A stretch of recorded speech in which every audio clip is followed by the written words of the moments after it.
ಆಕಾಶವಾಣಿ ಮೈಸೂರು. ಮಾತಿಗೆ ಸಿಕ್ಕ ಜನ, ನೀತಿಗೆ ತಕ್ಕ ಜನ. ಮಾತಿಗೆ ಸಿಕ್ಕ ಜನ, ನೀತಿಗೆ ತಕ್ಕ ಜನ. ಎಷ್ಟೇ ಕಷ್ಟ ಬಂದರೂ ಸರಿಯೇ ನಗು ನಗುತ್ತಾ ಮುನ್ನಡೆವ ಜನ. ಮಾತಿಗೆ ಸಿಕ್ಕ ಜನ, ನೀತಿಗೆ ತಕ್ಕ ಜನ. ಜನಸಾಮಾನ್ಯರೊಂದಿಗೆ ಮಾತುಕತೆ ಆಧಾರಿತ ಕಾರ್ಯಕ್ರಮ ಮಾತಿಗೆ ಸಿಕ್ಕ ಜನ. ಆಕಾಶವಾಣಿಗೆ ದನಿಯಾದ ಜನ. ಮಾತಿಗೆ ಸಿಕ್ಕ ಜನ, ನೀತಿಗೆ ತಕ್ಕ ಜನ. ಇಂದಿನ ಕಾರ್ಯಕ್ರಮದಲ್ಲಿ ಭಾಗವಹಿಸಿದ್ದಾರೆ ಮೈಸೂರಿನ ಹೆಬ್ಬಾಳಿನಲ್ಲಿ ಇಸ್ತ್ರಿ ಹಾಗೂ ಡ್ರೈ ಕ್ಲೀನಿಂಗ್ ಅಂಗಡಿ ನಡೆಸುತ್ತಿರುವ ಮಂಜು. ಮಾತಿಗೆ ಸಿಕ್ಕ ಜನ, ಮಾತಿಗೆ ಸಿಕ್ಕ ಜನ. ನಾವು ದಿನನಿತ್ಯ ತುಂಬ ಶಿಸ್ತಾಗಿ ಇರಬೇಕು, ನಾವು ಹುಟ್ಟಿರೋ ಬಟ್ಟೆ ತುಂಬ ಅಚ್ಚುಕಟ್ಟಾಗಿರಬೇಕು ಅಂತ ಹೇಳ್ತಾರೆ. ಮತ್ತು ವಿಶೇಷವಾಗಿ ಭಾಳಷ್ಟು ಜನ ಹೇಳೋದೇನಂತಂದರೆ, ಬಟ್ಟೆ ಒಂಚೂರು ಅಕಸ್ಮಾತ್ ಏನಾದರೂ ಹರಿದ್ರೂ ಅದನ್ನು ಚೆನ್ನಾಗಿ ತೊಳ್ಕೊಂಡಿರ್ಬೇಕು ಮತ್ತು ಸ್ವಚ್ಛವಾಗಿ ಇಟ್ಕೊಂಡಿರ್ಬೇಕು, ಹಾಗೆಯೇ ಇಸ್ತ್ರಿ ಮಾಡಿರಬೇಕು ಅಂತ ಹೇಳ್ತಾರೆ.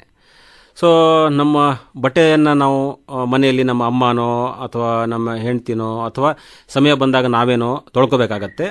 ಆವಾಗಲೂ ಕೂಡ ನಮಗೆ ತೊಳಿಲಿಕ್ಕಾಗಲಿಲ್ಲ ಅಂತಂದರೆ ನಾವು ಹೊರಗಡೆ ಕೊಡ್ತೀವಿ. ಅದನ್ನು ಧೋಬಿಗೋ ಅಥವಾ ಬಟ್ಟೆ ತೊಳೆದಾದ ಮೇಲೆ ಇಸ್ತ್ರಿ ಮಾಡಲಿಕ್ಕೆ ನಾವು ಹೊರಗಡೆ ಇಸ್ತ್ರಿ ಮಾಡೋರಿಗೆ ಕೊಡ್ತೀವಿ. ಸೊ ಈ ರೀತಿ ಇನ್ನೊಬ್ಬರ ಮೇಲೆ ನಾವು ಅವಲಂಬನೆ ಆಗಿರ್ತೀವಿ, ಅದು ಅನಿವಾರ್ಯ ಕೂಡ. ಹಾಗಾಗಿ ಸಮಾಜದಲ್ಲಿ ಪ್ರತಿಯೊಬ್ಬರಿಗೂ ಎಲ್ಲ ಕೆಲಸಗಳಿಗೂ ಸಹಾಯ ಮಾಡೋಕ್ಕೆ ವಿಶೇಷವಾದಂಥ ಜನ ಇರ್ತಾರೆ ಅಂತಂತೇಳಿ ಇವತ್ತಿನ ಕಾರ್ಯಕ್ರಮದಲ್ಲಿ ನಮಗೆ ಮಾತಿಗೆ ಸಿಕ್ಕಿದ್ದಾರೆ ಮೈಸೂರಿನ ಮೇಟಗಳ್ಳಿಯ ಡ್ರೈ ಕ್ಲೀನರ್ ಮಂಜು ಅವರು. ನಮಸ್ಕಾರ ಮಂಜು ಅವರೇ. ಸರ್ ನಮಸ್ತೆ. ಈಗ ತಾವು ಈ ಒಂದು ಉದ್ಯೋಗ ಏನು ಮಾಡ್ತಾ ಇದ್ದೀರಲ್ಲ, ಇಸ್ತ್ರಿ ತಿಕ್ಕೋದಾಗ್ಲಿ ಅಥವಾ ಏನೇನು ಕೆಲಸ ಮಾಡ್ತೀರಾ ತಾವು? ಸರ್ ನಮ್ದು ಲ್ಯಾಂಡ್ರಿ ಇದೆ ಹೆಬ್ಬಾಳಿಲಿ. ಆಕ್ಚುಲಿ ನಾನು ಇನ್ಫೋಸಿಸ್ ಅಲ್ಲಿ ಲ್ಯಾಂಡ್ರಿ ಎಕ್ಸ್ಪೀರಿಯನ್ಸ್ ಆಗಿದೆ. ಎಂಪ್ಲಾಯ್ಗಳು ಮತ್ತೆ ಅಲ್ಲಿ ವರ್ಕರ್ಸ್ ಇದೆಯಲ್ಲ, ಅಲ್ಲಿಂದ ನಾನು ವರ್ಕ್ ಮಾಡ್ಕೊಂಡು ಇಲ್ಲಿ ಹೆಬ್ಬಾಳಿಲಿ ಲ್ಯಾಂಡ್ರಿ ಇಟ್ಕೊಂಡೆ ಸರ್. ಅಲ್ಲಿ ಕಂಟಿನ್ಯೂಸ್ ಆಗಿ ಕೆಲಸ ಮಾಡಕ್ ಆಗ್ಲಿಲ್ಲ, ಯಾಕೆ? ಸ್ವಂತ ಉದ್ಯೋಗ ಮಾಡ್ಬೇಕು ಅನ್ಸ್ತು, ಅದರಿಂದ ನಾನು ಸ್ವಂತ ಉದ್ಯೋಗ ಇಟ್ಕೊಂಡೆ ಸರ್ ನಾನು. ಸರಿ, ಮೊದಲು ಅಲ್ಲಿ ಇನ್ಫೋಸಿಸ್ ನಲ್ಲಿ ಕೆಲಸ ಮಾಡುವಾಗ ಇನ್ನೊಬ್ಬರ ಕೈ ಕೆಳಗೆ ಮಾಡ್ತಿದ್ರು ಅಥವಾ ಹೇಗೆ? ಸರ್ ಅಂದ್ರೆ ಕಾಂಟ್ರಾಕ್ಟ್ ಬೇಸಿಕಲ್ಲಿ ಅಲ್ಲಿ ಒಳಗಡೆ ಮಾಡ್ಕೊಂಡು ಹೋಗ್ತಿದ್ದು. ಸ್ಯಾಲ್ರಿ ನನ್ಗೆ ಇದಾಗ್ಲಿಲ್ಲ, ಹಂಗಾಗಿ ನಾನು ಸ್ವಂತ ಓನಾಗೆ ಮಾಡ್ಕೋಬೇಕಪ್ಪ ಅಂದ್ಬಿಟ್ಟು ನಾನು ಫಸ್ಟ್ ಎಲ್ಲ ನಾನು ಬ್ಯಾಚುಲರ್ ಆಗಿದ್ದೆ, ಹೆಂಗೋ ಮೇಂಟೈನ್ ಮಾಡ್ಕೊಂಡು ಹೋಗ್ತಿದ್ದೆ. ಫ್ಯಾಮಿಲಿ ಇರೋದ್ರಿಂದ ನನ್ಗೆ ತುಂಬಾ ಅಂತ ಕಷ್ಟ ಆಗುತ್ತೋ, ಹಂಗಾಗಿ ನಾನು ಸ್ವಂತ ಓನಾಗೆ ಮಾಡ್ಕೊಂಡೆ ಸರ್. ಒಳ್ಳೇದು. ಏನಾದ್ರೂ ನಾವು ಸ್ವಲ್ಪ ಇಂಪ್ರೂವ್ ಮಾಡ್ಕೋಬೇಕಲ್ಲ, ಏನೇ ಆಗಲಿ ಸ್ವಾವಲಂಬನೆ ಬದುಕು ನಡೆಸಲಿಕ್ಕೆ, ನಮ್ಮ ಪಡೆಗೆ ನಮ್ದೇ ಆದಂತಹ ಒಂದು ಉದ್ಯೋಗ ಮಾಡ್ಲಿಕ್ಕೆ ನಾವು ಕೆಲವು ಸಲ ಈ ರೀತಿಯಾದಂತಹ ಸ್ಟೆಪ್ಸ್ ತಗೋಬೇಕಾಗತ್ತೆ. ನಿಮ್ಮ ಊರು ಯಾವುದು? ಸರ್ ಊರು ನಮ್ದು ಹೊಸರಾಮನಹಳ್ಳಿ ಅನ್ಬಿಟ್ಟು, ಇಲ್ಲಿ ಹುಣಸೂರು ತಾಲೂಕು ಬಿಳಿಕೆರೆ ಹೋಬ್ಳಿ, ಅಲ್ಲೇ ಮೇನ್ ರೋಡ್, ಕ್ಯಾರ್ನಗರ ಮೇನ್ ರೋಡ್, ಹೊಸರಾಮನಹಳ್ಳಿ. ಲ್ಯಾಂಡ್ರಿ ಅಂತಂದಾಗ ಏನೇನು ಕೆಲಸಗಳು ಇರ್ತವೆ ನಿಮ್ಗೆ? ಸರ್ ಲ್ಯಾಂಡ್ರಿ ಅಂದ್ಮೇಲೆ ಐರನಿಂಗ್ ಇರ್ತದೆ, ವಾಷಿಂಗು ಮತ್ತೆ ಡಾರ್ನಿಂಗು, ಡೈಯಿಂಗು ಅದೆಲ್ಲ ಇರ್ತದೆ ಸರ್. ಅದೆಲ್ಲ ನನಗೆ ಎಕ್ಸ್ಪೀರಿಯನ್ಸ್ ಇರೋದ್ರಿಂದ ನಾನು ಓನಾಗೆ ಮಾಡ್ಕೊಂಡು ಹೋಗ್ತೀನಿ ಸರ್. ಹೆಂಗೆ ಶುರು ಆಯ್ತು ಇದೆಲ್ಲ? ಅನುಭವಗಳು ಹೇಗೆ ಬಂದವು ಮಂಜುವರೇ ನಿಮ್ಗೆ ಇವೆಲ್ಲ? ಸರ್ ಅನುಭವ ಅಂದ್ರೆ ನನಗೆ ಚಿಕ್ಕವರಿಂದ ನನ್ನ ತಂದೆ ಮಾರ್ಗದರ್ಶನದಿಂದ ನಾನು ಕಲಿತೆ. ಹಾಗಾಗಿ ಇನ್ಫೋಸಿಸ್ ಅಲ್ಲಿ ಕಾಲ್ ಮಾಡಿದಾಗ ನಾನು ಅಲ್ಲಿ ಒಳಗಡೆ ವರ್ಕ್ ಮಾಡಿ ಆಮೇಲೆ ನಾನು ಹೆಬ್ಬಾಳಲ್ಲಿ ಓನಾಗಿ ಇಟ್ಕೊಂಡೆ. ತಂದೆಯವರು ಏನ್ ಮಾಡ್ತಾರೆ? ನಮ್ ತಂದೆಯವರು ಇದೇ ಉದ್ಯೋಗ ಸರ್, ಲ್ಯಾಂಡ್ರಿ ಊರ ಹತ್ರನೇ ಕೆಲಸ ಮಾಡ್ತಾ ಇದ್ರು. ಈಗ ನಿಮ್ದೇ ಆದಂತದ್ದು ಸಪರೇಟ್ ಆಗಿ ಸಂಸಾರ ಆದ್ಮೇಲೆ ನಿಮ್ದೇ ಆದಂತ ಒಂದು ಉದ್ಯೋಗ ಇರ್ಲಿ ಅಂತ ನೀವು ಇಲ್ಲಿ ಮಾಡ್ತಾ ಇದ್ದೀರಿ? ಹೌದು ಸರ್.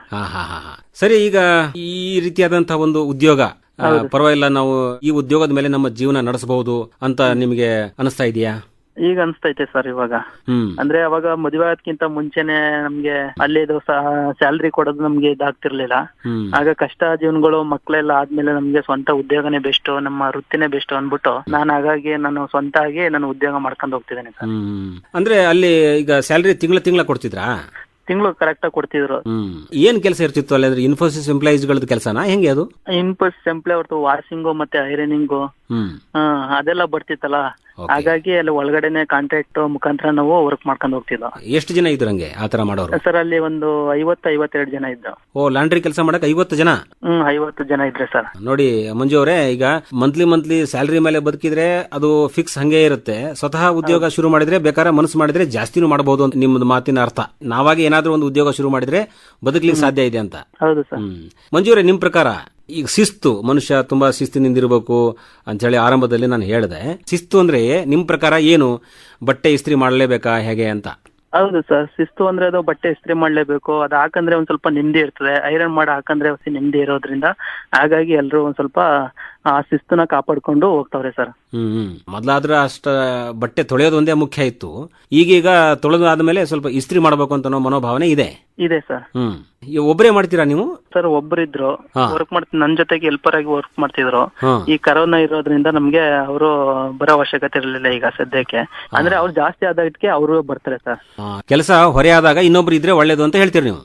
ಆಗಲ್ಲ ಸರ್. ಎಷ್ಟು ಬಟ್ಟೆ ಬರ್ತವೆ ಮಂಜು ಅವರೇ? ನಿಮ್ಮ ಹತ್ರ ತಂದು ಕೊಡ್ತಾರೋ ಅಥವಾ ನೀವೇ ಹೋಗಿ ಮನೆಗಳಿಗೆ ಹೋಗಿ ಏನಾದ್ರು ಕಲೆಕ್ಟ್ ಮಾಡಿ ಬರ್ತೀರಾ? ಅವ್ರು ಫೋನ್ ಮಾಡ್ತಾರೆ ಬಂದು ತಗೊಂಡೋಗಿ ಅಂತ? ಕೆಲವರು ತಂದು ಕೊಡ್ತಾರೆ ಸರ್. ಇನ್ ಕೆಲವರು ಕಾಂಟ್ಯಾಕ್ಟ್ ಮೂಲಕ ನನ್ನ ಫೋನ್ ನಂಬರ್ ತಗೊಂಡೆ ಅವರೇ ಬಟ್ಟೆ ಇದೆ ಬನ್ನಿ ಅಂದಾಗ ನಾನು ಅಲ್ಲಿ ಹೋಗಿ ತಂದು ಕೊಡೋಣ. ಆಗ ನನ್ನ ಜೊತೆಗೆ ನನ್ನ ಇನ್ನೊಬ್ಬ ಹೆಲ್ಪರ್ ಇದ್ರಲ್ಲ ಅವರು ಮಾಡ್ಕೊಂಡು ಹೋಗ್ತಿದ್ರು. ಸಾಲದಕ್ಕೂ ನನ್ನ ಗಾರ್ಮೆಂಟ್ಸ್ ಇದೆ, ಸ್ಕೂಲ್ ಯೂನಿಫಾರ್ಮ್ಸ್ ಎಲ್ಲ ಬರ್ತವೆ. ಅವು ಜಾಸ್ತಿ ಬಂದಾಗ ನಾವು ಇನ್ನೊಬ್ಬಂಗ್ ಕಟ್ಕೊಂಡು ಕೆಲಸ ಮಾಡ್ತಿದ ಸರ್. ಗಾರ್ಮೆಂಟ್ಸ್ ಬಟ್ಟೆಗಳೆಲ್ಲ ಬರ್ತಿದ ಸರ್. ಹೌದಾ? ಸೊ ಒಟ್ಟಿಗೆ ಜಾಸ್ತಿನೇ ಬರುತ್ತೆ. ಹೌದು ಸರ್. ಈಗ ಈ ಡ್ರೈ ಕ್ಲೀನಿಂಗು ಆಯ್ತು, ಮತ್ತೆ ಈಗ ಬೇರೆ ಡಾರ್ನಿಂಗ್ ಅಂತ ಮಾಡ್ತಾರೆ, ಆಮೇಲೆ ಬಣ್ಣ ಹಾಕೋದು, ಕಲರಿಂಗ್ ಎಲ್ಲ ಮಾಡ್ತಾರಲ್ಲ, ಏನೇನು ಇರ್ತದೆ? ಲ್ಯಾಂಡ್ರಿ ಕೆಲಸ ಅಂದ್ರೆ ಐರನ್ ಮಾಡೋದು, ವಾಷಿಂಗು, ಮತ್ತೆ ಡಾರ್ನಿಂಗು, ಮತ್ತೆ ಇದು ಸ್ಯಾರಿ ಪಾಲಿಸಿಂಗು, ಕಾರ್ಪೆಟ್ ಕ್ಲೀನಿಂಗು, ಅದೆಲ್ಲ ಇರ್ತದೆ ಸರ್. ಅದು ಹೌದಾ? ಓಕೆ. ಬರೀ ಬಟ್ಟೆಗಷ್ಟೇ ಸೀಮಿತ ಇಲ್ಲ, ಮನೆಗೆ ಹೋಗಿ ಅಲ್ಲಿ ಬೇಕಾದ್ರೆ ಕಾರ್ಪೆಟ್ ಕ್ಲೀನ್ ಸರ್. ಅದು ಅದನ್ನ ತಗೊಂಡ್ ಬಂದಿರ್ತೀರಾ ಅಥವಾ ಕಾರ್ಪೆಟ್ ಅಲ್ಲೇ ಮನೆಗೆ ಹೋಗಿ ಅದೇ ಜಾಗದಲ್ಲಿ ಮಾಡ್ತೀರಾ? ಕೆಲವರು ಅವರೇ ತಂದು ಕೊಡ್ತಾರೆ, ಇನ್ ಕೆಲವರು ನಾವೇ ಹೋಗ್ಬೇಕು.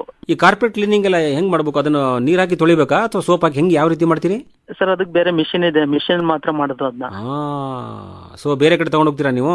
ಹೌದು ಸರ್. ಮಷೀನ್ ಹೋಗಿ ಕ್ಲೀನ್ ಮಾಡ್ಸ್ಕೊಂಡ್ಬರ್ತೀರಾ? ಅಲ್ಲ, ಅದು ಅಂದ್ರೆ ಜಾಸ್ತಿ ವೆಯ್ಟ್, ಅದು ಜಾಸ್ತಿ ಇದ್ ಮಾಡಕ್ಕಾಗಲ್ಲ, ಕೈಲೆಲ್ಲ ಇದ್ ಮಾಡಕ್ಕಾಗಲ್ಲ, ಎತ್ತಕ್ಕಾಗಲ್ಲ. ಅದ್ರಿಂದ ಅದು ಮಿಷಿನ್ ಒಳಗಡೆ ಹಾಕ್ಬಿಟ್ರೆ ಅದೇ ಹಾಗೆ ವಾಷಿಂಗ್ ಆಗಿ ಡ್ರೈ ಆಗಿ ಬರ್ತದೆ. ಅದು ಎಲ್ಲಿ ವಾಶ್ ಮಾಡ್ತೀರಿ ಬಟ್ಟೆ? ಅಂದ್ರೆ ಇಲ್ಲಿ ಹೆಬ್ಬಾಳಲ್ಲಿ ಒಂದು ಫ್ಯಾಕ್ಟ್ರಿ ಇದೆ, ಅಲ್ಲಿ ತಗೊಂಡೋಗಿ ಅಲ್ಲಿ ಮಾಡ್ತೀವಿ ಸರ್. ಹೌದಾ? ಅದು ಫ್ಯಾಕ್ಟ್ರಿಯಲ್ಲಿ ಮಾಡ್ತಾರಾ? ಏನು ಅದು ಫ್ಯಾಕ್ಟ್ರಿನಲ್ಲಿ ಯಾವ ರೀತಿ ತೊಳಿತಾರೆ ಬಟ್ಟೆ? ಸರ್ ಅದು ಮಿಷಿನ್ ಎಲ್ಲ ಇದೆ, ಅದು ದೊಡ್ಡ ದೊಡ್ಡ ಮಿಷಿನ್ ಇದೆ. ಆ ಮಿಷಿನ್ ಒಳಗಡೆ ಹಾಕ್ಬಿಟ್ಟು ಕೆಮಿಕಲ್ ಹಾಕ್ಬಿಟ್ರೆ ಅದು ವಾಶ್ ಆಗಿ ಬರ್ತದೆ ಸರ್. ಹೌದಾ? ನಾವು ಇಷ್ಟು ದಿನ ಅಂದ್ಕೊಂಡಿದ್ದು ಏನಂದ್ರೆ ಧೋಬಿ ಘಾಟ್ ಇರುತ್ತೆ, ಅಲ್ಲಿ ಬಟ್ಟೆ ತೊಳಿತಿರ್ತಾರೆ ಅಥವಾ ಮನೆಯಲ್ಲಿ ತೊಳಿಬೇಕು, ಎಲ್ಲೋ ನೀರ್ ಇರ್ತದೆ, ಆ ನೀರಿಂದಾನೇ ಸ್ವಚ್ಛ ಮಾಡಬೇಕು, ಕೈಲಿಂದ ತಿಕ್ಕಬೇಕು ಅಂದ್ಕೊಂಡಿದ್ವಿ ನಾವು. ಫಸ್ಟ್ ಇತ್ತು ಸರ್, ಈಗ ಟೆಕ್ನಾಲಜಿ ಜಾಸ್ತಿ ಈಗ ಮುಂದೆ ಬಂದ್ಬಿಟ್ಟಿದಿಲ್ಲ ಸರ್, ಹಾಗಾಗಿ ಮಿಷಿನ್ ಎಲ್ಲ ಇದ್ ಮಾಡ್ತಾರೆ ಸರ್. ಅದು ಸೊ ಈ ಶಾಲೆಗಳ ಬಟ್ಟೆ ಆಗ್ಲಿ, ಗಾರ್ಮೆಂಟಿನ ಬಟ್ಟೆಗಳಾಗ್ಲಿ, ಇವನ್ನೆಲ್ಲವನ್ನು ನೀವು ತೊಳೆಯೋದ್ರಿಂದ ಮತ್ತೆ ಅದನ್ನ ಇಸ್ತ್ರಿ ಮಾಡೋದ್ರಿಂದ ಒಂಥರ ಸ್ವಲ್ಪ ಜಾಸ್ತಿ ಕೆಲಸ ಆದಂಗ ಆಯ್ತು ನಿಮ್ಗೆ. ಒಬ್ಬರಿಗೆ ಆಗಲ್ಲ ಅಂತ ನಮ್ಗನ್ಸುತ್ತೆ, ಜೊತೆಗೆ ಹೆಲ್ಪರ್ ಇರೋದ್ರಿಂದ ನಾವು ಮೇಂಟೈನ್ ಮಾಡ್ಕೊಂಡು ಹೋಗ್ತೀವಿ. ಈಗ ಬೇರೆ ಬೇರೆ ಬಟ್ಟೆಗಳನ್ನ ಬೇರೆ ಬೇರೆ ರೀತಿಯಲ್ಲಿ ತೊಳಿಬೇಕಾಗತ್ತೆ, ಮತ್ತೆ ಐರನ್ ಮಾಡೋದು ಕೂಡ ಬೇರೆ ಬೇರೆ ರೀತಿಯಲ್ಲಿ ಮಾಡ್ಬೇಕಾಗತ್ತೆ. ನಾವು ಈಗ ಮನೆಯಲ್ಲಿ ಇರುವಂತಹ ಇಸ್ತ್ರಿಗಳು, ಆ ಇಸ್ತ್ರಿ ಒಳಗೆ ಬೇರೆ ಬೇರೆ ಅದ್ರ ಬೇರೆ ಬೇರೆ ಟೆಂಪರೇಚರ್, ಅದಕ್ಕೆ ವೂಲು, ಟೆರಿಕಾಟ್ ಬಟ್ಟೆಗಳು, ಕಾಟನ್ ಬಟ್ಟೆಗಳಿಗೆ ಬೇರೆ ಬೇರೆ ಸೆಟ್ಟಿಂಗ್ ಮಾಡಿ ಮಾಡ್ತಿರ್ತೀವಿ ನಾವು. ನೀವೆಲ್ಲ ಹೆಂಗ್ ಮಾಡ್ತೀರಿ? ಈಗ ಒಂದು ಟೆಕ್ನಾಲಜಿ ಇದೆ, ಸ್ಟೀಮ್ ಪ್ರೆಸ್ಸಿಂಗ್ ಅಂದ್ಬಿಟ್ಟಿದೆ, ವ್ಯಾಕ್ಯೂಮ್ ಐರನ್ ಟೇಬಲ್ ಅಂತ ಇದೆ. ಅದು ಬಾಯ್ಲರ್ ಮುಖಾಂತರ ಅದನ್ನ ವಾಟರ್ ಹಾಕಂಡಿ ಸ್ಪ್ರೇ ಮಾಡ್ಕೊಂಡಿ ಅದನ್ನ ಈಗ ಗಾರ್ಮೆಂಟ್ಸ್ ಟೈಪ್ ಅಲ್ಲಿ ಹೊಸ ದೊಡ್ಡ ದೊಡ್ಡ ಗಾರ್ಮೆಂಟ್ಸ್ ಗಳೆಲ್ಲ ಮಾಡ್ತಾರಲ್ಲ ಸರ್, ಹಾಗೆ ಅದನ್ನ ಐರನ್ ಮಾಡೋದು ಟೆಂಪರೇಚರ್ ಕೊಡ್ಕೊಂಡೆ. Okay okay. ಪ್ರೆಸ್ ಮಾಡ್ಬೇಕಂದ್ರೆ ಒಂದು ಐರನ್ ಬಾಕ್ಸ್ ಅಂತ ಇರುತ್ತಾನೆ? ಇರುತ್ತೆ ಸರ್. ದೊಡ್ಡ ದೊಡ್ಡದಿರುತ್ತಾ? ದೊಡ್ಡದೆಲ್ಲ ಇರುತ್ತೆ ಸರ್. ಅದು ಸ್ಟೀಮ್ ಟೇಬಲ್ ಅಂದ್ಬಿಟ್ಟು ಇರುತ್ತೆ. ಓ, ಅದಕ್ಕೆ ಟೇಬಲೇ ಬೇರೆ? ಟೇಬಲೇ ಬೇರೆ ಸರ್. ಇವಾಗೆಲ್ಲ ಟೆಕ್ನಾಲಜಿ ಜಾಸ್ತಿ ಅಲ್ಲ ಸರ್, ಅದರಿಂದ ಸ್ಟೀಮ್ ಹೊಸ ಬಟ್ಟೆಗಳು ಹೇಗ್ ಮಾಡೋದು, ಹಳೆ ಬಟ್ಟೆಗಳೆಲ್ಲ ಹೇಗ್ ಮಾಡೋದು ಅದೆಲ್ಲ ಇದೆ ಸರ್. ಅದೇ ಈಗ ನಿಮ್ಮ ಎಜುಕೇಶನ್ ಏನಾಗಿದೆ ಸರ್? ನಂದು ಸೆಕೆಂಡ್ PUC ಆಗಿದೆ. ನಂದು ಹಾಲೆ 15 ವರ್ಷ ಆಯ್ತು ಸರ್ ಸೆಕೆಂಡ್ PUC ಕಂಪ್ಲೀಟ್ ಆಗಿ. ಅಂದ್ರೆ ಹಿಂದೆ ಎಲ್ಲ ಕಷ್ಟ ಎಲ್ಲ ಇತ್ತು, ಅದೆಲ್ಲ ಸಮಸ್ಯೆ ಎಲ್ಲ ಎದುರಿಸಿ ಮತ್ತೆ ಫ್ಯಾಕ್ಟ್ರಿಗೆಲ್ಲ ಸೇರಿ ಈಗ ಸ್ವಂತ ಓನಾಗಿ ಇಟ್ಕೊಂಡಿರೋದ್ರಿಂದ ಈಗ ಒಂದ್ ಸ್ವಲ್ಪ ನೆಮ್ಮದಿ ಆಗಿದೀವಿ ಸರ್. ಒಂದ್ ಸ್ವಲ್ಪ. ಎಷ್ಟು ವರ್ಷ ಆಯ್ತು ಸ್ವಂತ ಬಿಸ್ನೆಸ್ ಮಾಡಿ? ಸರ್ ನಾನು ಈಗ ಸ್ವಂತ ಬಿಸ್ನೆಸ್ ಓಪನ್ ಮಾಡಿ ಈಗ ನಾನು 4 ವರ್ಷ ಆಯ್ತು. 4 ವರ್ಷದಿಂದ ಪರವಾಗಿಲ್ಲ. ಈಗ ವರ್ಷದಿಂದ ವರ್ಷಕ್ಕೆ ನಾನು ಸ್ವಲ್ಪ ಅಭಿವೃದ್ಧಿ ಆಗಿದ್ದೀನಿ, ನನಗೆ ಒಳ್ಳೇದಾಗಿದೆ ಸರ್. ಅಭಿವೃದ್ಧಿ ಆಗಿದ್ದೀನಿ ಸರ್. ಆದಾಯ ಸ್ವಲ್ಪ ಹೆಚ್ಚು ಕಮ್ಮಿ ಏನೇ ಆದ್ರೂ ಅದರಲ್ಲಿ ಪರಿಶ್ರಮ ಪಟ್ಟು ಕೆಲಸ ಮಾಡಿದ್ರೆ ಹೆಚ್ಚಿಗೆ ಬರ್ಬೋದು. ಬಟ್ ನಮ್ಮಲ್ಲಿ ಏನು ಸ್ಕಿಲ್ ಇದೆ ಅದರೊಳಗೆ ತೊಡಕೊಂಡ್ರೆ ನಮಗೆ ಸ್ವಲ್ಪ ನೆಮ್ಮದಿ ಮತ್ತು ಆದಾಯ ಅಂತ. ಹೌದು ಸರ್. ಈಗೆಲ್ಲ ಈ ರೆಡಿಮೇಡ್ ಬಟ್ಟೆಗಳು ಕೆಲವೊಂದು ಇರ್ತವೆ, ಐರನ್ ಮಾಡದೆ ಹೋದ್ರೂ ನಡೆಯುತ್ತೆ. ಟಿ ಶರ್ಟ್ ಗಳಿಗೆ ಐರನ್ ಅವಶ್ಯಕತೆ ಇಲ್ಲ, ತೊಳೆದ್ರು ಕೂಡ ಬೇಗ ವಾಶ್ ಆಗ್ಬಿಡುತ್ತೆ. ಇದೆಲ್ಲ ಹೆಂಗೆ? ಎಂಥ ಬಟ್ಟೆಗಳು ಜಾಸ್ತಿ ವಾಶ್ ಮಾಡಕ್ ಬರ್ತವೆ ನಿಮ್ ಪ್ರಕಾರ ಏನ್ ಅನ್ಸುತ್ತೆ ಸರ್? ನಮ್ಗೆ ಬಟ್ಟೆಗಳು ಅಂದ್ರೆ ಜೀನ್ಸ್ ಮತ್ತೆ ಶರ್ಟ್ ಎಲ್ಲಾ ತರದ್ದು ಬರ್ತದೆ ಸರ್ ಬಟ್ಟೆಗಳೆಲ್ಲ. ಈ ಜೀನ್ಸ್ ಬಟ್ಟೆ ಸಾಮಾನ್ಯವಾಗಿ ಅದನ್ನ ವಾಶ್ ಮಾಡದೆ ಹೋದ್ರು ನಡೆಯುತ್ತೆ ಅಂತ ತಿಳ್ಕೊಂಡು ವಾರಗಟ್ಟಲೆ ಹಾಕೊಂಡು ತಿರ್ಗಾಡ್ತಾರೆ, ಕೆಲವೊಬ್ರು ತಿಂಗಳಗಟ್ಟಲೆ ಹಾಕ್ತಾರೆ ಸರ್. ಕೆಲವೊಂದು ಮಾಡ್ಲೇಬೇಕು ಸರ್, ಪರಿಸ್ಥಿತಿ ಹಂಗಿರ್ತದೆ. ಕಂಫರ್ಟ್ ಆಗಿ ಕುಂತ್ಕೋಬೇಕು ಜೀನ್ಸ್ ಅಂತ ಇದ್ರೆ ಅದು ಕಂಫರ್ಟ್ ಆಗಿ ಐರನ್ ಮಾಡಿದ್ರೆ ಕಂಫರ್ಟ್ ಆಗಿ ಕೂತ್ಕೊಳ್ಳೋದು ಸರ್. ಅದು ಹೌದಲ್ಲ, ಜೀನ್ಸ್ ಟಿ ಶರ್ಟ್ ಎಲ್ಲ. ನಿಮ್ಮ ಮನೆಯವರು ಓದಿದಾರಾ? ಹೌದು ಸರ್, ಅವರು ಸೆಕೆಂಡ್ PUC ಮಾಡಿದ್ದಾರೆ. ಈಗ ಅವ್ರಿಗೆ ಹೇಗೆ ನಿಮ್ಗೆ ಸಹಕಾರ? ಮನೆಯಲ್ಲಿ ಈಗ ಎಷ್ಟೋ ಸಲ ನೀವು ಹೊರಗಡೆ ಬರ್ತೀರಿ, ಇಲ್ಲಿ ಕೆಲಸ ಮಾಡ್ಬೇಕು ಅಂದ್ರೆ ಅವ್ರದ್ದು ಸಹಕಾರ ಇದೆ ಸರ್. ಅವರು ಏನು ಆ ತರದ್ ಏನಿಲ್ಲ ಒಟ್ಟಿನಲ್ಲಿ. ಅವರು ಒಂದ್ ಸ್ವಲ್ಪ ಹೆಲ್ಪ್ ಮಾಡ್ತಾರೆ. ಅವ್ರನ್ನೇ ನಿಮ್ ಜೊತೆಗೆ ಅಂಗಡಿಗೆ ಬಂದಿರ್ತಾರಾ? ಅವ್ರು ಬಂದಿರಲ್ಲ ಸರ್, ಒಂದೊಂದ್ ಟೈಮ್ ಅವ್ರವೇ ಇದ್ ಮಾಡ್ತಾರೆ ಸರ್. ಮಾಡ್ಬೇಕಾಗತ್ತೆ. ಮಕ್ಕಳು ಮಕ್ಳು ಇಬ್ಬರಿದ್ದಾರೆ ಸರ್, ಚಿಕ್ಕವರು ಮಕ್ಳು. ಹೌದಾ? ನಿಮ್ಮ ಮನರಂಜನೆ ಏನು? ಈಗ ಎಷ್ಟೋ ಸಲ ನೀವು ಕೆಲಸ ಮಾಡ್ತಿರ್ತೀರಿ. ಸಾಮಾನ್ಯವಾಗಿ ಕೆಲಸ ಅಂತಂದ್ರೆ ನಿರಂತರವಾಗಿ ಕೆಳಗಡೆ ಗೋಣ ಹಾಕೊಂಡು ನೋಡ್ಕೊಂಡಾಗ್ಲಿ ಬಹಳ ಗಮನ ಕೊಟ್ಟು ಕೆಲಸ ಮಾಡ್ತಾ ಇರ್ಬೇಕಾಗತ್ತೆ. ರೇಡಿಯೋ ಕೇಳ್ತೀರಾ ನೀವು? ರೇಡಿಯೋ ಕೇಳ್ತೀವಿ, ಮತ್ತೆ ಬುಕ್ ಎಲ್ಲ ಓದ್ತೀವಿ ಸರ್, ಕೆಲವೊಂದೊಂದು ಬುಕ್ಗಳೆಲ್ಲ ಫ್ರೀ ಇದ್ದಾಗ. ಹೌದಾ? ರೇಡಿಯೋ? ಸರ್ ರೇಡಿಯೋನು ಕೇಳ್ತೀನಿ ಸರ್. ಎಲ್ಲಿ ಇಟ್ಕೊಂಡಿದ್ದೀರಿ ರೇಡಿಯೋ? ಮನೆಯಲ್ಲಿ ಇದೆಯಾ ಅಥವಾ ಅಂಗಡಿಯಲ್ಲಿ? ಸರ್ ಅಂಗಡಿಯಲ್ಲೇ ಇದೆ ಸರ್. ಏನೇನ್ ಕಾರ್ಯಕ್ರಮ ಕೇಳ್ತೀರಿ ಸಾಮಾನ್ಯ? ನಿಮ್ಗೆ ಬಹಳ ಇಷ್ಟವಾದದ್ದು ಏನು? ಸರ್ ಇದೇ ತರ ನ್ಯೂಸ್ಗಳೆಲ್ಲ ಬರ್ತಾ ಇವೆಲ್ಲ ಸರ್, ಅವೆಲ್ಲ ಕೇಳ್ತೀವಿ, ಮತ್ತೆ ಚಿತ್ರಗೀತೆ ಎಲ್ಲ ಕೇಳ್ತೀವಿ. ಹಂಗಾಗಿ ಸುಮಾರು ಕೇಳ್ತಾ ಇರ್ತೀವಿ ಸರ್. ಕೇಳ್ತಾ ಇರ್ತೀರಿ ಅಂದ್ರೆ ನಿಮ್ಮ ಕೆಲಸಕ್ಕೆ ಏನು ಧಕ್ಕೆ ಇಲ್ಲ, ರೇಡಿಯೋ ಮಾತ್ರ ಬಹಳ ಮುಖ್ಯ ನಿಮಗೆ. ಈ ಯುವಕರು ಎಲ್ಲದಕ್ಕೂ ಎಲ್ಲಾ ಕೆಲಸಕ್ಕೂ ನಾವು ತಯಾರಾಗಿ ನಿಲ್ಬೇಕು ಅಂತೀವಿ. ಪೇಮೆಂಟ್ ಬರೋ ಜಾಗ ಇರಿದ್ರೆ ಒಳ್ಳೇದು ಅಂತ ಇರ್ತಾರೆ ಬಹಳ ಜನ. ನಾವೇ ಸ್ವತಃ ಉದ್ಯೋಗ ಹಿಂಗ್ ಮಾಡ್ಲಿಕ್ಕೆ ಶುರು ಮಾಡಿದಾಗ ಏನೇನು ಸವಾಲುಗಳಿವೆ? ಮಾಡಕ್ ಸಾಧ್ಯವಾ ಯುವಕರು? ಮಾಡ್ಬೋದು ಸರ್, ಖಂಡಿತ ಮಾಡ್ಬೋದು. ಗೌರ್ಮೆಂಟ್ ಅವರು ಕೊಟ್ಟಿದಾರಲ್ಲ ಸರ್ ಈಗ ಸವಲತ್ತುಗಳು. ಮನಸ್ಸು ಮಾಡಿದ್ರೆ ಎಲ್ಲವೂ ಸಾಧ್ಯ ಇದೆ ಅಂತ. ಹೌದು ಸರ್, ಮನಸ್ಸು ಮಾಡಿದ್ರೆ ಎಲ್ಲ ಸಾಧ್ಯ ಇದೆ ಸರ್. ಜನರ ಸಹಕಾರ ಹೇಗೆ ಬಯಸ್ತೀರಿ ನೀವು? ಎಷ್ಟೋ ಸಲ ಬೇರೆ ಬೇರೆ ಜನ ರೀತಿ ಬರ್ತಿರ್ತಾರೆ ನಿಮ್ ಕಡೆ. ಕೆಲವರು ಬೇಗ ಕೊಡಿ ಅಂತಾರೆ, ಕೆಲವು ಸಲ ಬೇಗ ಕೊಟ್ಟಿರಕ್ ಆಗಲ್ಲ ನಿಮ್ಗೆ. ಅವಾಗ ಜನ ಹಿಂಗೋ ಮಾತಾಡ್ತಾರೆ. ಅದ್ರ ಬಗ್ಗೆ ಇದೆ ಸರ್, ಆತರ ಎಲ್ಲ ಆಗಿದೆ ಸರ್. ಅದ್ರಲ್ಲೆಲ್ಲ ಇದಾಗ್ಬಿಟ್ಟಿದೆ, ಎಕ್ಸ್ಪೀರಿಯನ್ಸ್ ಆಗಿರೋದ್ರಿಂದ ನಾನು ಈ ಬಟ್ಟೆಗಳು ಇವ್ರಿಗೆ ಕೊಡಬೇಕು, ಈ ಬಟ್ಟೆಗಳು ಇವರೇ ಕೊಟ್ಟಿದ್ದಾರೆ, ಬಿಲ್ ಬುಕ್ ಎಲ್ಲ ಕೊಟ್ಟಿರ್ತೀವಿ. ಕನ್ಫ್ಯೂಸ್ ಆಗತ್ತಾ? ಯಾವಾಗ ಹಿಂದೆ ಆಗಿದೆಯಾ ಅದಂತ ಮುಜುಗರವಾದ ಸನ್ನಿವೇಶಗಳು ಏನಾರು ನಡೆದಿದ್ವಾ? ಆಗಿದೆ ಸರ್, ಖಂಡಿತ ಆಗಿದೆ ಸರ್. ಅವೆಲ್ಲದಕ್ಕೂ ಏನು ಮಾಡಕ್ಕಾಗಲ್ಲ ಸರ್, ಆಗಿದೆ. ಯಾಕೆಂದ್ರೆ ನಾನು ಈ ಹಿಂದೆ ನಾನು ಒಬ್ಬ ವ್ಯಕ್ತಿ, ಅವನು ಯಾವ ಊರಿಂದನೋ ಬಂದು ನನ್ನ ಅಂಗಡಿಯಲ್ಲಿ ನಾನೇ ಕೆಲಸ ಮಾಡ್ಕೊಂಡು ಹೋಗ್ತೀನಿ, ನಂಗೆ ಪಾರ್ಟ್ ಟೈಮ್ ಬೇಕು ಅನ್ಕಂದು ಮಾಡ್ಕೊಂಡು ಹೋಗ್ತಿದ್ದ. ಒಂದು ವೀಕ್ ಒಂದು 15 days ಏನೋ ಮಾಡ್ದ. ಹಾಗಾಗಿ ಅವನಿಗೆ ಒಂದು ಪೀಸ್ ವರ್ಕ್ ಕೊಡ್ಕೊಂಡು ಹೋಗ್ತಿದೆ ಸರ್. ಹಾಗಾಗಿ ಅವ್ನು ಏನ್ ಮಾಡ್ಕೊಂಡ್ ಬಂದಿದ್ದಾನ, ಆ ವ್ಯಕ್ತಿ ಎಲ್ಲಿಂದ ಬಂದ ಅಂತ ನನ್ಗೆ ಗೊತ್ತಿರ್ಲಿಲ್ಲ. ಅವನ ನನ್ನ ID ಕಾರ್ಡು ಆಧಾರ್ ಕಾರ್ಡು ಏನು ನಾನು ಈಸ್ಕೊಂಡಿರ್ಲಿಲ್ಲ. ಹಾಗಾಗಿ ಅದೆಲ್ಲೋ ಹೊರಗಡೆಯಿಂದ ಚಿಕ್ಕಮಂಗ್ಳೂರು ಸಕಲೇಶ್ಪುರದಿಂದ ಅವನ್ನ ಹುಡುಕ ಬಂದಿದ್ರು. ಅವನೇನೋ ಮಾಡ್ಕೊಂಡ್ಬಿಟ್ಟಿದೆ ಸರ್ ಅಲ್ಲಿ. ಹಾಗಾಗಿ ಪೊಲೀಸ್ನವ್ರು ಅಲ್ಲಿಂದ ಬಂದು ಇಲ್ಲಿ ನನ್ನ ಅಂಗಡಿಲಿ ಎಲ್ಲಾನೇ ಕೇಳಿದ್ರು. ಹಾಗಾಗಿ ನನ್ಗೊಂದ್ ಸ್ವಲ್ಪ ಭಯ ಆಗೋಯ್ತು. ಅದೊಂದು ಸನ್ನಿವೇಶ ಇತ್ತು ಸರ್ ಸ್ಟಾರ್ಟಿಂಗ್. ಯಾರನ್ನೇ ಆಗ್ಲಿ ನಾವು ಕೆಲ್ಸಕ್ಕೆ ತಗೋಬೇಕಾದಾಗ ID ಕಾರ್ಡ್ ಎಲ್ಲ ಇಸ್ಕೊಂಡ್ ಕೇಳಲೇಬೇಕು ಸರ್. ಮಂಜು ಅವರೇ, ದಿನಕ್ಕೆ ಎಷ್ಟು ಬಟ್ಟೆಗಳು ಬರ್ತವೆ? ಎಷ್ಟು ಜನ ಬಟ್ಟೆ ಕೊಡ್ತಾರೆ ನಿಮ್ಗೆ? 350 ಗಂಟೆ ಬರ್ತಿದ್ದವು. ಜೊತೆಗೆ ಗಾರ್ಮೆಂಟ್ಸ್ ಹೊಸ ಯೂನಿಫಾರ್ಮ್ಸ್ ಗಳು ಅವರು ಸ್ಟಿಚ್ ಮಾಡಿ ನಮ್ಗೆ ಅಂಗಡಿಗೆ ತಂದು ಕೊಟ್ಟಾಗ ನಾವು ಅದನ್ನ ಐರನ್ ಮಾಡಿ ಪ್ಯಾಕಿಂಗ್ ಮಾಡಿ ಕೊಟ್ಟಾಗ ಅವರು ನಮ್ಗೆ ಮಂತ್ಲಿ ಮತ್ತೆ ವೀಕ್ಲಿ ನಮ್ಗೆ ಕೊಟ್ಬಿಡೋರು ಸ್ಯಾಲ್ರಿನ. ಹಾಗಾಗಿ ಅದೊಂದು ನಮ್ಗೆ ಇಲ್ಲೇ ಅಂಗಡಿ ಹತ್ರನೇ ತಂದು ಕೊಡೋರು ಬಟ್ಟೆನ. ಈ ಒಂದು ಬಟ್ಟೆನ ವಾಶ್ ಮಾಡಿ ಐರನ್ ಮಾಡಿ ಕೊಡ್ಬೇಕಂದ್ರೆ ಎಷ್ಟು ಆಗುತ್ತೆ ಸರ್? ಅದಕ್ಕೆಲ್ಲ 40 rupees 50 rupees ಅಂತ ಒಂದೊಂದು ಇದಿದೆ ಸರ್, ಏರಿಯಾ ವೈಸ್. ಮತ್ತೆ ಫ್ಯಾಕ್ಟ್ರಿಗಳೆಲ್ಲ ಇಟ್ಕೊಂಡ್ರಿಂದ ಅಂದ್ರೆ 1 kg ಇಷ್ಟು ಅಂದ್ಬಿಟ್ಟು ಫಿಕ್ಸ್ ಮಾಡ್ಬಿಟ್ಟಿದ್ದಾರೆ ಸರ್ ಇವಾಗ. ಮೊದಲು ಎಷ್ಟಿತ್ತು ನಿಮ್ಗೆ ನೆನಪಿರುವಂಗೆ? ನೀವು ಅವಾಗ ಕೆಲಸ ನಿಮ್ ತಂದೆಯವರು ಮಾಡ್ತಿದ್ರಲ್ಲ ಸರ್, ಅವಾಗೆಲ್ಲ ಕಡಿಮೆ ಐತೆ, 3 ರೂಪಾಯಿ 4 ರೂಪಾಯಿ ಆ ತರ ರೇಟ್ ಇತ್ತು. ಅವಾಗೆಲ್ಲ ಇಲ್ಲ ಇರೋದಿತ್ತು ಸರ್. ಇವಾಗೆಲ್ಲ ಪವರ್ ಬಿಲ್ ಅಲ್ಲಿ ಪವರ್ ಸರ್, 1 ಯೂನಿಟ್ 9-9.5 ಇದೆ ಸರ್ ಈಗ. ಈ ರೇಷ್ಮೆ ಬಟ್ಟೆಗಳು ಅದ್ರ ಬಗ್ಗೆ ಸ್ವಲ್ಪ ಜಾಸ್ತಿ ನೀವು ಗಮನ ಕೊಡ್ಬೇಕಾಗತ್ತೆ. ಸೀರೆಗಳು ಅವನ್ನೆಲ್ಲ ಏನ್ ಮಾಡ್ತೀರಿ? ಯಾವ ರೀತಿ ಮಾಡ್ತೀರಿ? ಜಾಸ್ತಿ ಹೆವಿ ಟೆಂಪರೇಚರ್ ಕೊಡಕ್ಕಾಗಲ್ಲ ರೇಷ್ಮೆ ಬಟ್ಟೆಗಳಿಗೆ ಮತ್ತೆ ಸ್ಯಾರಿಗಳಿಗೆಲ್ಲ. ನೀವು ಕೆಲಸ ಮಾಡೋದು ನಿಮ್ ಏರಿಯಾ ಯಾವ್ದು actually place? Sir Hebbal sir. ಅದು ಹೆಬ್ಬಾಳಲ್ಲಿ ಮೋರ್ ಇದೆ ಸರ್. ಅಲ್ಲಿ More SBI bank opposite sir, Ganavi dry cleaners ಅಂತ.